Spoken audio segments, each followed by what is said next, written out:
¿Se imagina ustedes que por una deuda con la municipalidad, por no pagar una cuota, literalmente le lleguen así a tocar la puerta de su casa y se lleven sus bienes, esos que a usted tanto le han costado? Bueno, hoy queremos conocer cuáles son las posibles razones para que usted le embarguen lo que tanto ha cosechado a través del tiempo y cómo evitar llegar a estos procesos. Hoy nos acompaña el abogado Froilán Alvarado. Muy buenos días, don Froilán. Gracias por acompañarnos y hablamos al respecto. Muy buenos días. Buenos días y gracias por la invitación. Don Froilán, ¿cuáles son esas razones por las cuales le pueden tocar a usted la puerta y literalmente llevarse esos bienes materiales que tanto nos han costado? Bueno, recordemos que en Costa Rica es muy dado que las personas pidan mucho crédito o pidan prestado para que nos entendamos fácilmente, y eso puede generar un problema. ¿Por qué un problema? Porque si usted no paga, eventualmente a quien usted le debe ese dinero puede solicitarle a un juzgado de cobro judicial pues que le embarguen los bienes, y claro, la ley permite que a usted le retengan aquellos bienes. Si ya usted no tiene cuentas, no tiene carro, no tiene casa, le pueden embargar los bienes que tiene dentro de la casa que puedan ser objeto de una retención. Don Froilán, aprovecho para decirle a la gente, ya tenemos acá en pantalla nuestro WhatsApp 88820606. Si tienen alguna consulta con este tema, nuestro abogado, además juez de la República, nos va a ayudar en la materia. Una deuda común, las municipales, tal vez hay una deuda grande. ¿Podría esta deuda llegar a ser que me embarguen, don Froilán? Sí, claro. Recordemos que en las municipalidades tienen una ley específica que básicamente lo que dice es que si usted debe impuestos municipales, recolección de basura, la basura del lote y todas estas cosas en que incurre la municipalidad, todos estos gastos en los que incurre, te los cobran a vos como usuario. Entonces la ley que regula las municipalidades, el Código Municipal, establece claramente que si usted no paga esa deuda que usted tiene con el Estado por esa recolección o por ese mantenimiento del lugar donde usted vive, le pueden abrir un cobro judicial y eventualmente le podrían embargar. Y desalojar una familia completa. Claro, porque si usted, por ejemplo, en algún momento lo único que tiene para responder es la casa, le embargan la casa y después de una sentencia judicial le proceden a rematar lo que está embargado. ¿Y qué es lo que tiene embargado? La casa.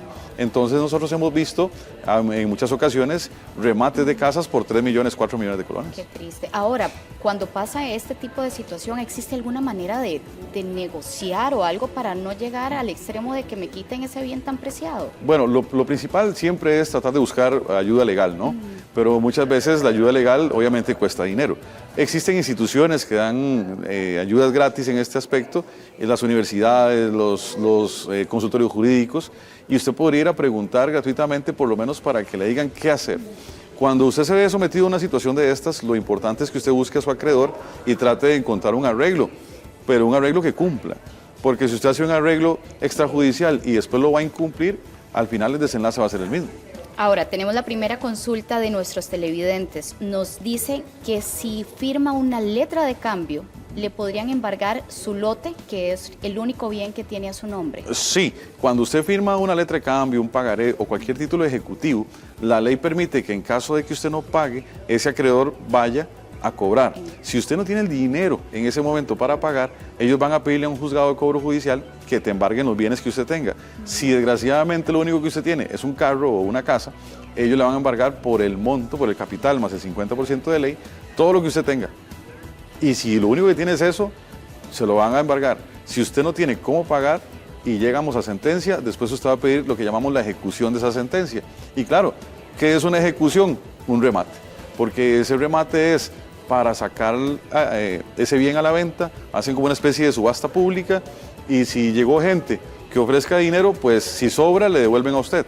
Pero si solo llegó el acreedor, se va a dejar el bien por el monto por el cual están rematando. Indiferente de que sea mayor o menor. Indiferente de que sea mayor o menor. Qué fuerte. Tenemos otra consulta. Nos dice que es un crédito prendario por su vehículo, que es el que utilizaba para trabajar, pero que le robaron el carro. Bueno, ahora ¿Qué pasa ahí? Hay dos posibilidades. Cuando usted hace un crédito prendario, lo ideal sería que usted le ponga un seguro al carro. ¿Para qué? Para que en caso de que suceda una situación de ese tipo, el seguro responda por el vehículo o por la misma deuda. Ahora los bancos se protegen mucho y tienen un sistema de asegurar las deudas, entonces tal vez usted paga un poquito más, pero en ese caso esa persona tranquila, le robaron el carro, desgraciadamente, pero no se va a preocupar porque le pase mayor cosa. Sin embargo, como te digo, por la situación económica que vive el país, muchas personas estos créditos los hacen con personas privadas, lo que llamamos hasta garroteras, por decirlo de alguna manera común. que no tienen estas seguridades legales para que usted esté tranquilo. Y claro, si a usted le roban el carro, igual tiene que seguirlo pagando. Indiferentemente. Sí. Uf, qué fuerte. Ahora, otro tema, pensión alimentaria. Si estoy atrasado con la pensión alimentaria, ¿pueden llegar a embargarme para que pague con los bienes esa deuda que tengo? La ley de pensiones alimentarias, Verónica, es sumamente compleja y sobre todo muy específica en muchos puntos. Uno de esos puntos es asegurar que usted de alguna manera, si tiene la obligación alimentaria, la pague. Entonces, cuando usted de manera definitiva no tiene un salario o no tiene un ingreso, el juez de pensiones alimentarias, a solicitud de las personas que requieren la pensión, podría eventualmente retener tus bienes y con eso tratar de solventar un poquito la deuda que tenés. Recordemos que en materia de pensión alimentaria, el interés superior del menor es lo más importante. Entonces lo que importa es que eventualmente esos niños siempre estén bien protegidos, aunque sea con el mínimo. Y si de eso depende un embargo o una retención de un bien, pues lo pueden hacer. Ahora, otro caso, esas familias que alquilan, se atrasan con el pago mensual, podrían ser, uno, que lo saquen de la casa y dos, que con las cositas que tienen dentro se paguen la deuda que tienen con el casero. Sí, recordemos que en materia de arrendamientos, cuando usted firma el contrato, pone una mensualidad y pone una fecha. Si usted deja de cancelar una sola fecha, una nada más, o si tiene que cancelar 300,000 y solo cancela 290, ya eso es suficiente para que lo desalojen con solo una cuota. Ahora bien, hay algo que pasa en la ley en el Código Procesal Civil con el tema de los arrendamientos que da la posibilidad de que a usted también le retengan bienes para pagar aquellos alquileres que usted no canceló. Le voy a poner un ejemplo. En Costa Rica fue muy dado hace mucho tiempo que usted alquilaba una casa.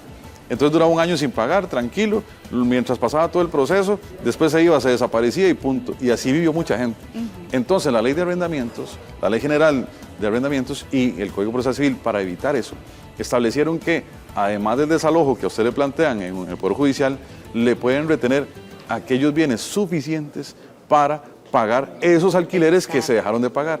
Nosotros lo llamamos alquileres insolutos, pero en español, para que nos entendamos, son esos alquileres que usted dejó de pagar aparte del que lo están desalojando. Porque es muy injusto que el dueño de la casa recupere la casa, pero le hayan quedado viendo un año de pago, la luz, el agua, el teléfono, los servicios. Todo. Entonces, esa retención se hace para que al final de ese proceso de desalojo haya algo con que pagarle a ese dueño. Para que haya una compensación. Ahora, hablando al respecto, ¿hay alguna restricción entre lo que puede o no esta persona llevarse? No sé, una computadora, una refri, una cama, los muebles. ¿Hay algo que sí y algo que no? Bueno, la ley establece que vos podés embargar todo aquello que esté dentro del comercio. Pero hay cosas dentro del comercio que son de uso personal. Esas cosas no las podrías embargar. Entonces, si viniéramos aquí a la casa de giros, yo no podría llevarme la refrigeradora, ni la cocina, ni la cama, ¿verdad? Porque son cosas de uso muy personal. Pero pensemos en adornos, pensemos en electrodomésticos que no son básicos tener, que si se tienen buenos y si no también. Pensemos en cuadros, en alfombras, en lujos. Todo eso puede ser embargado.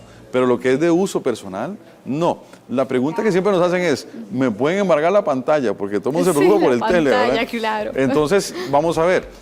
Muchas veces es estilado de que si es solo una pantalla la que tenés y te sirve para información, noticias y todo esto, pues no te la van a embargar. Pero si usted tiene 2, 3, 4, quien le está embargando, que se llama ejecutor, va a determinar cuántas podría llevarse. Esto es muy delicado, porque cuando a usted le embargan los bienes de la casa, tienen que nombrar un depositario y ese depositario va a guardar los bienes y los tiene que cuidar. Pero cuando termina el proceso que a usted le abrieron, usted no solo va a tener que pagar el capital que debe más las costas del abogado, también tiene que pagar el costo del depositario. O sea, entonces, el bodegaje, el tiempo que estuvo, que tuvo que cuidarlo, todo eso lo tiene que cancelar. ¿Quién? El que pierde el juicio, en este caso el demandado.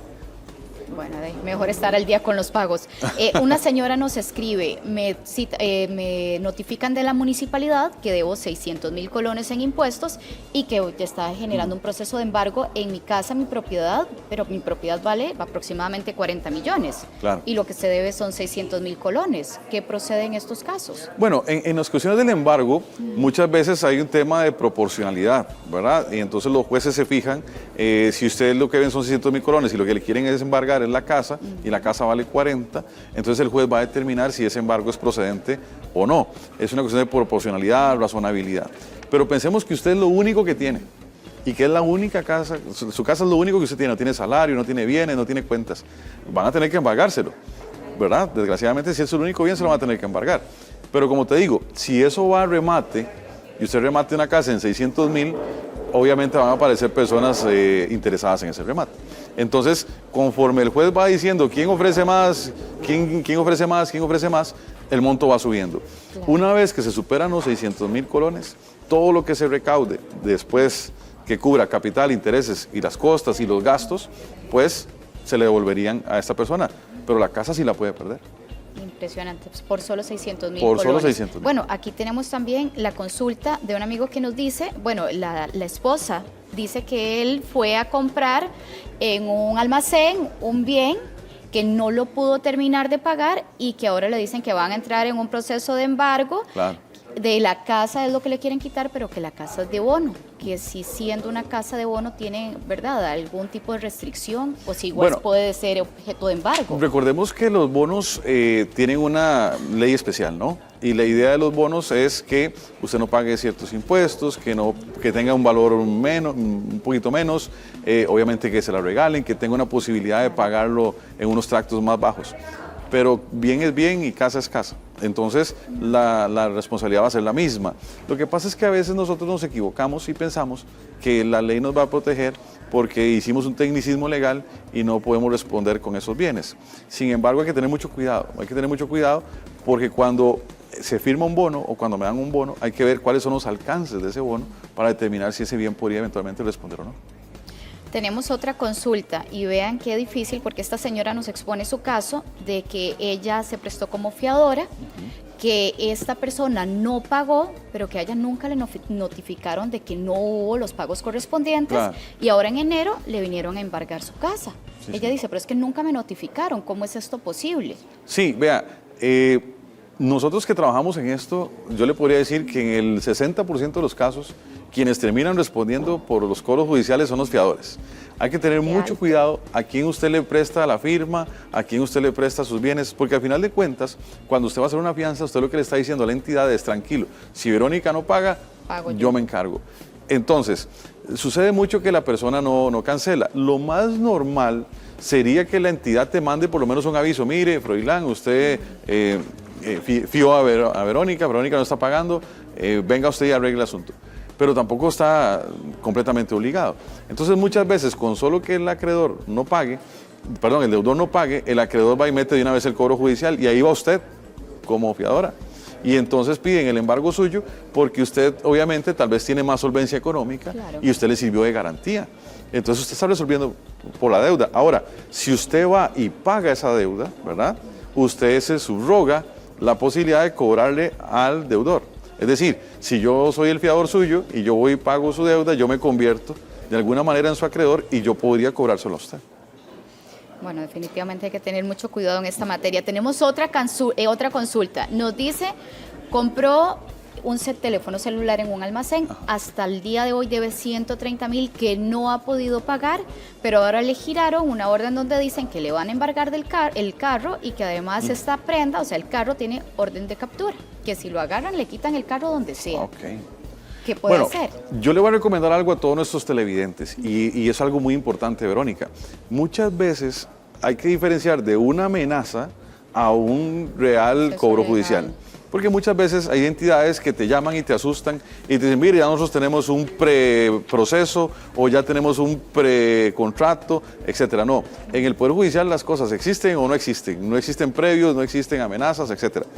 Lo que sí es posible es que si a usted por A por B lo demandan en cobro judicial y ordenan el embargo de un vehículo, le manden un capturador. Y va usted por la calle y cuando sientes que lo bajaron del carro y se lo llevaron, porque su carro es el que está respondiendo precisamente por esa deuda. Ahora, insisto, si usted lo que debe es un celular de 160,000 colones, es muy desproporcionado, ¿verdad? 130,000, es muy desproporcionado que le embargue un carro. sería más lógico que le embarguen el salario o una cuestión así. Pero hay que tener mucho cuidado, porque uno va a las entidades y es muy bonito sacar por 1.000 pesos a la semana, por 3.000 pesos a la semana, pero ¿cuánto terminas pagando? Yo conozco gente que saca un celular de 130.000 colones y termina pagándole en 600.000. Cuando usted va a las tiendas, y eso se lo recomiendo a las personas que nos ven, hay unas etiquetas en cada uno de los bienes y ahí dice cuánto sale al contado y cuánto sale al crédito. Fíjese en la diferencia y ahí va a saber cuánto va a pagar usted de más. Pagando de verdad. Tenemos otra consulta, nos dicen, lo que tenemos es un bien, un patrimonio familiar. Varias personas se están viendo beneficiadas de ese bien. ¿Qué pasa si uno de esos miembros tiene un problema de esta índole, una deuda, y va a generar un proceso, ¿verdad?, donde le van a quitar los bienes que tengan? Si es un patrimonio familiar, también es sujeto a que se lo quiten. Bueno, recordemos que ahí como que cambia un poquito la cosa porque hay una afectación familiar que lo protege. Entonces esa afectación protegería al menos un poquito de ese bien. Pero los otros bienes que estén alrededor no se escaparían de un eventual cobro. Aunque sea patrimonio familiar y que todos estén en... No, si está patrimonio familiar eso lo protegería. Sí pero ahora hay algo importante que le tengo que decir. Si el patrimonio familiar se establece antes, con mucho tiempo antes de la deuda, no habría ningún problema. Lo que sucede es que muchas personas adquieren deudas y después hacen el patrimonio familiar. Y entonces ahí uno podría pensar que lo están haciendo para evadir su responsabilidad. Entonces hay que tener cuidado. Si usted va a hacer el patrimonio familiar, hágalo de una vez, desde un principio, para que después no le aleguen que lo está haciendo para evadir su responsabilidad. Perfecto. Tenemos otra consulta. Deuda en un almacén, son frecuentes este tipo de deudas, por lo que vemos.